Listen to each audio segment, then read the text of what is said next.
Boa tarde para todos. Estamos mais uma vez aqui nesse grupo intitulado Célia Lúcius, toda quarta-feira. Nosso grupo é o grupo da Escola Jesus Cristo e sejam todos bem-vindos. É sempre uma alegria, uma bênção para todos nós estarmos refletindo aqui junto com vocês nessa tarde. Meus irmãos, hoje o nosso tema de reflexão é do livro Roteiro do Evangelho. Já lemos, já fizemos reflexões aqui em outras vezes. Esse livro é aquele livro que tem vários capítulos, né? Começados como irei perdoar, como me rejubilarei, como farei, vários comos para que a gente possa estar revendo as nossas maneiras e as nossas atitudes. Hoje, especialmente, nós vamos refletir no capítulo 22, intitulado Como Ascenderei. E disse-nos Lucas, em seu capítulo 8 e versículo 16. Ninguém, depois de acender uma candeia, a cobre com um vaso ou a põe debaixo de uma cama. Pelo contrário, coloca sobre um velador, a fim de que os que entram vejam a luz. Muitos de nós já conhecemos essa lição, né? Essa parábola de Jesus, mas hoje nós vamos estar junto com os amigos espirituais, refletindo e analisando essas palavras de Jesus. Vamos orar para que a gente possa preparar a nossa mente para uma compreensão maior das leis divinas. Deus, nosso Pai, de infinita misericórdia, de infinito amor, estamos mais uma vez aqui, Senhor, reunidos com os nossos corações agradecidos, para que mais uma vez, Senhor, as tuas valiosas lições cheguem até nós e cheguem também àqueles, Senhor, que nos acessam, que nos procuram, que convivem conosco, que compartilham, Senhor, das lições, das palestras, das humildes palestras na nossa escola Jesus Cristo. Então, Senhor, que a tua paz, que o teu amor, que as tuas bênçãos possam estar recaindo sobre todos nós neste exato instante. Que assim seja e que o nosso amado Mestre Jesus possa estar nos iluminando e abençoando. Que assim seja. E aí, a nossa querida Otília, através da médium Vera Lúcius, né? Ela continua. Que lição depreenderei da parábola acima? Onde estará a minha candeia e como a acenderei? Embora a estrela solar nos ilumine rica e ferenticamente os dias e encante as nossas noites com a mansidão de seus reflexos pela lua, embora os conhecimentos humanos já se tenham aperfeiçoado na utilização da força elétrica para o fornecimento de diversas modalidades da luz artificial, embora tudo isso, a zona terrestre permanece ainda na classificação de trevas perante as radiosidades e belezas da eternidade. Então, ela começa a estar... Primeiro, ela faz a pergunta para nós mesmos. Qual é a lição que depreenderei, que eu aprenderei, né, da parábola acima? Meus irmãos, como muitos, né, já sabemos, a candeia, ela é uma espécie de vaso, né, que ali se acendia através da junção do oxigênio com o óleo, e aquela candeia era como se fosse um lampião. E Jesus utiliza dessa parábola para que a gente não coloque esse lampião, essa candeia, embaixo do módio, né? Debaixo, porque era um móvel onde, quando as candeias estavam apagadas, se colocavam essas candeias ali embaixo, uma espécie de arrumação. E quando acendia, colocava em cima. E aí Jesus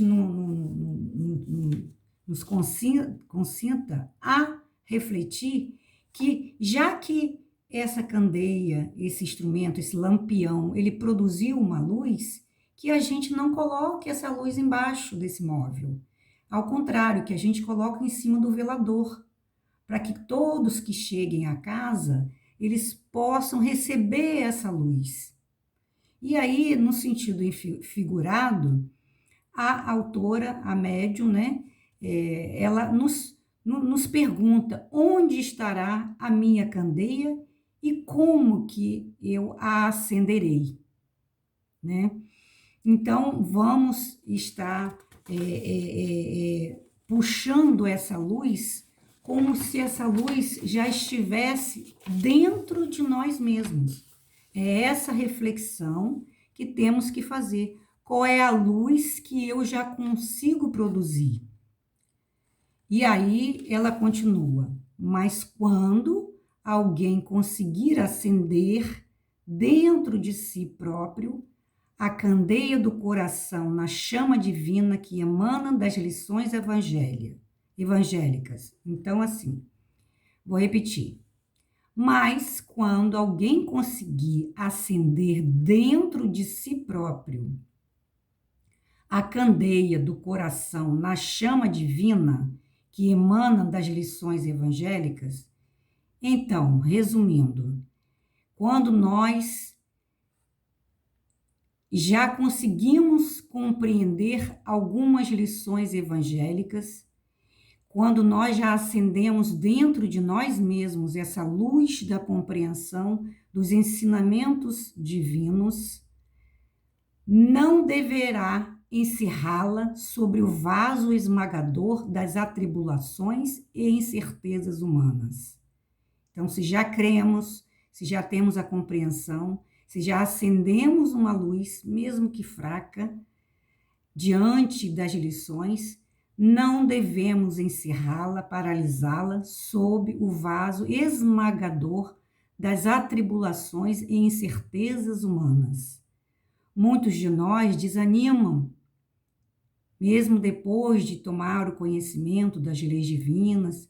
Às vezes são irmãos que estudam tanto, sabem o versículo, sabem o capítulo, sabem todos os nomes de todos os apóstolos, sabem todas as passagens de Jesus, mas diante das atribulações e incertezas humanas, às vezes esse irmão encerra dentro de si alguma luz que poderia se emanar e se estender para outros irmãos. Também não deverá escondê-la sobre o móvel das situações transitórias dessa vida. Quantos de nós, pelas atribulações da vida, pelos problemas, gastamos anos, meses, né? E às vezes, meus irmãos, às vezes gastamos até uma existência toda numa única preocupação, em um único problema. E às vezes esse problema nos suga, nos absorve tanto que nós esquecemos o potencial nosso, o potencial da nossa luz, das nossas virtudes. E aí Jesus nos chama, faz esse chamamento, e esse Espírito também aqui desenvolve essa reflexão. Não deverá abandoná-la ao sabor das ventanias, das dificuldades ou facilidades fictícias que tentem apagar-lhe o brilho. Então, ela já nos colocou aqui 3 situações que não deveremos encerrá-la sobre o vaso esmagador das atribulações e incertezas humanas, não deverá escondê-la sobre o móvel das situações transitórias desta vida, não deverá abandoná-la ao sabor das ventanias de dificuldades ou facilidades fictícias. E aí vem agora uma lição. Antes, devemos colocá-la, ou seja, devemos colocar essa luz na presidência de seus pensamentos e atos, resguardando-a e alimentando-a com o óleo puro da fé e da esperança. Então, se para acender a luz, sabemos que tem que ter, né, o combustível naquela lamparina, naquele lampião, naquela candeia, tinha que ter o oxigênio e o óleo, né, para poder produzir a luz. E isso é uma metáfora, né, para que se nós temos essa luz, é porque nós em algum momento a buscamos, através do conhecimento, através do nosso esforço, né? E ela nos diz que devemos colocar, quando já adquirimos qualquer que seja, na presidência dos nossos pensamentos e atos. Então, se já temos essa luz, devemos refleti-la em nossos atos, em nossos pensamentos, resguardando-a e alimentando-a com o óleo puro da fé e da esperança, né? Aqui nesse livro aqui, Morte, o que nos espera, do Richard Simonetti, esse livro ele faz um apanhado de alguns espíritos narrados pelo Allan Kardec no livro Céu e Inferno. E aí no capítulo dos espíritos endurecidos, ele nos relata a situação do espírito chamado Ângela. E ela é invocada, né? E ela se apresenta espontaneamente para o Allan Kardec e começa um diálogo com Allan Kardec e ele pergunta: arrependei-vos de vossas faltas? Ela diz: não. E aí ele pergunta: então por que me procurais? E ela pergunta: e ela responde: para fazer uma tentativa. E ele pergunta: então vós não sois felizes? E ela diz: não. Estais sofrendo? Não. O que vos falta então? A paz. Ela responde que o que está faltando é a paz. E aí, o próprio Allan Kardec começa a desenvolver, começa a perguntar a ela o que ela fez da sua existência, qual é o problema que está gerando nela essa falta de paz. E aí ela começa a relatar que ela não teve problema nenhum.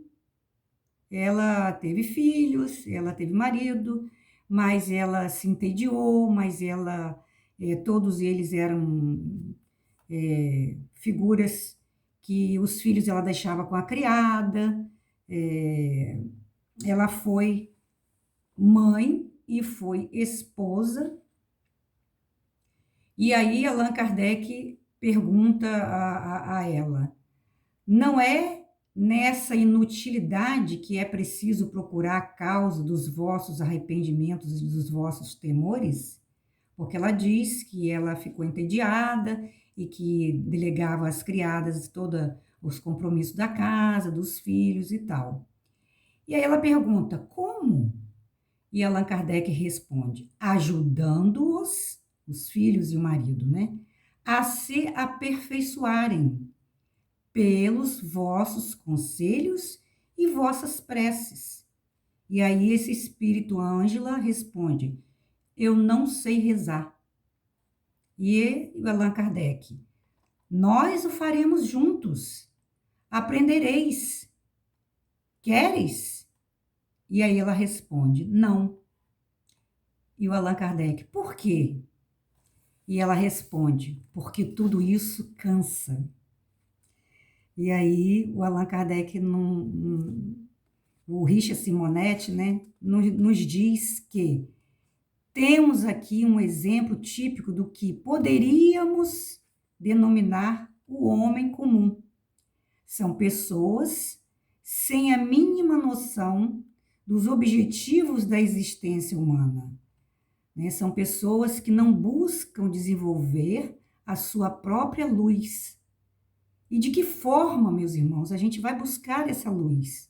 O trabalho, a esperança, a fé que a gente desenvolve, além dos conhecimentos que a gente, né, busca, isso também faz parte de adquirirmos essa luz.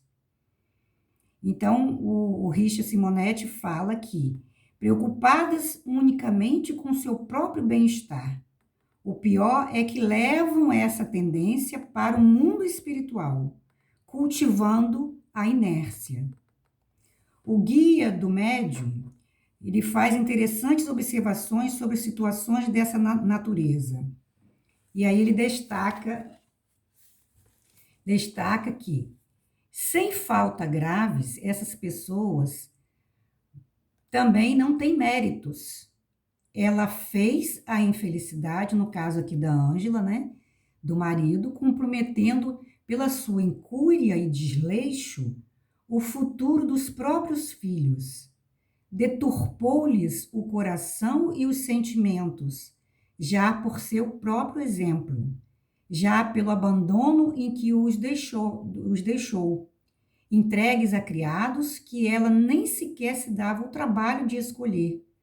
A sua existência foi improfícua e por isso mesmo culposa, visto que o mal é oriundo da negligência do bem. Ficai bem certos de que não basta abster-nos de faltas, é preciso praticar as virtudes que lhes são opostas. Então, como todos nós sabemos, né, o mal, ele cresce onde o bem é negligenciado. Então, meus irmãos, esse espírito nos traz essa lição de que ela poderia ter se ocupado, ela poderia ter desenvolvido e espalhado os seus bons sentimentos de preocupação, de renúncia, né? De boas lições, de bons conselhos aos filhos, ao marido. E ela se entediou e ficou inerte, não aproveitou devidamente a sua existência. Com certeza, no mundo espiritual, sofreu a ponto, né, de vir até o espírito de Allan Kardec e solicitar ajuda. E quando essa ajuda veio através do conselho de Allan Kardec, e ele aconselhou que ela orasse e que ela buscasse essa luz, ela respondeu que isso tudo cansa. Então, é uma grande, valiosa lição para que a gente entenda que tudo que a gente faz no bem, com a intenção do bem, com a valorização do nosso tempo precioso, tudo dá trabalho, tudo vai deixar-nos cansados, mas a gente tem que ter o nosso objetivo, a gente tem que ter o nosso foco, a gente tem que saber valorizar e até mesmo nos disciplinar naquilo que achamos que viemos desempenhar na Terra, né? Então, ele depois aqui, o Richard Simonetti, fala que a Ângela não era má, mas fez mal a si mesma e aos familiares, simplesmente por omissão, entregue à indolência. O trabalho é lei divina, é impossível progredir, conservar o equilíbrio, ser feliz sem o trabalho. Sem o trabalho a desdobrar-se em duas características fundamentais, a eternidade e a universalidade. E aí ele completa: somos espíritos imortais, vivíamos antes do berço, continuaremos a viver depois do túmulo. Então é imperioso, é imprescindível que busquemos o aprimoramento moral e intelectual, considerando o espírito que viverá para sempre, não o homem que desaparecerá no túmulo. Por outro lado, o trabalho em característica de universalidade é o que nos leva a cuidar do próximo, da família, do necessitado, da sociedade, formando mentalidades abertas às carências do semelhante. E isso a gente tem notado que, principalmente, né, agora em que a gente está vivendo a situação dessa pandemia, muitas habilidades foram desenvolvidas até mesmo por necessidade. E muitas e muito sentimento de solidariedade, de compaixão, está sendo desenvolvidas, tanto pelas pessoas físicas como as pessoas jurídicas, né? Hoje as pessoas, é impossível nós não nos sensibilizarmos com tudo isso que está acontecendo, com a dor do outro, né? E aí, Richard Simonetti encerra: um gari, abençoado servidor da limpeza, quando dedicado e responsável, será mais bem recebido do que o juiz negligente. Olha a candeia, olha a luz, olha a responsabilidade, né, das atribuições que a vida nos impõe ou que a vida nos oferece. Um gari, abençoado servidor da limpeza, quando dedicado e responsável, será mais bem recebido do que um juiz negligente. A importância de nosso trabalho não está na sua natureza, mas no empenho por cumpri-lo adequadamente, contribuindo para a ordem e o bem-estar de onde estivermos situados. Nada mais exemplificativo do que o que nós estamos vivendo. Cada vez mais os profissionais da limpeza, que muito tempo ficaram desvalorizados nas suas atribuições, desvalorizados nas suas atividades, hoje os hospitais, hoje em casa, né? Como que essa atividade da limpeza, ela está sendo assim primordial, está salvando vidas, porque a gente sabe que todos os cuidados, principalmente num hospital, e não se disseminar um vírus, depende muito da equipe da limpeza. E aí o Richard Simonetti faz essa comparação do gari com o juiz, né? O gari responsável, mas o juiz negligente, o gari fica muito mais valorizado, né? Principalmente no mundo espiritual. Eu vou acelerar um pouquinho. Nesse livro também aqui, Socorro e Solução, do João Carlos de Luca, tem um capítulo aqui chamado Filhos da Luz, que eu achei muito interessante e até aconselho quem quiser ler assim mais calmamente. E é um capítulo, é na página 16, que ele fala sobre esses filhos da luz, porque somos todos filhos da luz. E quem nos lembra isso, né, é o nosso amado apóstolo Paulo de Tarso. Ele nos deixou essa frase: andai como filhos da luz. E aí, o José Carlos de Luca nos fala que, com essa frase, o Paulo de Tarso nos estimula a viver como filhos da luz divina. Então, essa figura da luz, né? A luz clareia, ilumina, produz energias, produz força, calor. encanta os nossos olhos. Então, ser um filho da luz é viver gerando todos esses benefícios. E isso nós podemos fazer, porque a luz já nos foi dada, essa luz já nos foi dada por Deus. Quando nós nos deixarmos abater pelas crises, quando nós perdemos a confiança em nós mesmos, e isso é muito comum de acontecer. Somos todos vulneráveis, somos todos predispostos, né? Somos espíritos imperfeitos. Então, podemos nos deixar abater pelas crises, podemos perder a confiança em nós mesmos e em Deus.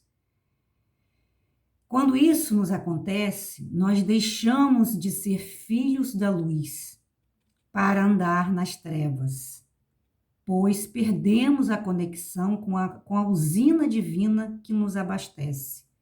Quem é que nos abastece de energia? Né? São as providências divinas. Então, nesse momento, que possamos dizer para nós mesmos: eu assumo a minha condição de filho da luz e passo a viver como tal. Minha luz espanta as trevas. Minha luz mostra os caminhos que devo percorrer. Minha luz é a minha força, minha cura e minha libertação. É muito, muito bonita essas frases, né? Quando a dificuldade surge, meus irmãos, estamos no momento da promoção. Então, nessa hora, vamos nos motivar para subir o degrau da dificuldade, fazendo o melhor de nós e confiando no amparo divino. Porque dias bons, então, estão por vir. Mas lembremos, a promoção não é automática. A promoção, ela depende da nossa atitude positiva diante dos desafios de hoje. Não é o sofrimento que nos promove, mas sim o tipo de atitude que tomamos perante esse sofrimento. E aí vem a frase que eu gostei bastante. E quem anda como filho da luz não teme a escuridão. É uma frase lindíssima para a gente quase encerrar essas reflexões desta tarde. Mas vamos encerrar aqui com o livro Roteiro do Evangelho, né? Que ela encerra dizendo que a fim de que as oportunidades sejam bem aproveitadas, as lições bem aprendidas, os serviços bem executados e os sentimentos bem burilados, devemos confiar em Jesus, nas providências divinas, ter a fé, ter a esperança, a fim de que todos aqueles que penetrem em seu círculo da vida, aqueles que a gente convive, aqueles que nos buscam, aqueles que nos cercam, aqueles que dependem de uma palavra nossa, depende de qualquer coisa, né, saindo de nós. Então, a fim de que todos aqueles que penetrem em seu círculo de vida possam desfrutar-lhe a luz e caminhar também para as claridades da verdade, contribuindo assim para que na Terra um pouco mais de trevas seja transformada em luz eterna. Olha a nossa responsabilidade, porque a luz, ela tem que contagiar a todos, assim como outras virtudes, claro e evidente, respeitando o livre-arbítrio, mas somos seres sugestionáveis, somos seres que nos inteiramos uns com os outros. Então, que possamos aproveitar essa pequena luz que já temos e fazermos um bom uso de toda essa aquisição que estamos tendo a oportunidade de adquirir, de desenvolver, né? E que a gente possa estar sempre com os nossos corações agradecidos por nós podermos nos estender e poder disseminar o bem e as lições de Jesus. É o que eu tenho para compartilhar com vocês, meus irmãos, nessa tarde. Que a paz do nosso Senhor Jesus Cristo possa estar com vocês. Vamos fazer o nosso agradecimento por essa tarde boa, de boas reflexões, de gratidão a esse espírito de Allan Kardec, da Vera Lúcio, da Otília, do Emanuel, que nos traz, do José Carlos de Luca, do Richard Simonetti, que são espíritos que já adquiriram uma luz, né, e estão disseminando essa luz aí para nós todos. Que a paz de Jesus esteja conosco. Vamos orar. Deus nosso Pai, de eterna e infinita misericórdia e amor, agradecemos, Senhor, relembrarmos as palavras de Paulo, que somos filhos da luz, e relembrarmos as palavras de Jesus enquanto estava na terra, aqui conosco, Senhor, para trazer as grandes lições das tuas leis de justiça, de caridade e de amor. Que a paz de ti, Senhor, esteja com todos nós presentes, esteja com aqueles que convivemos, aqueles que estão ligados e vinculados a nós, e também, Senhor, com aqueles que ainda estão em busca dessa luz do teu Evangelho. Nos abençoe e nos ampare, Senhor, nos fortalecendo hoje e sempre. Que assim seja. Assim seja, meus irmãos, mais uma vez, agradeço a oportunidade de estar junto com vocês. Que a paz de Jesus esteja conosco. Que assim seja.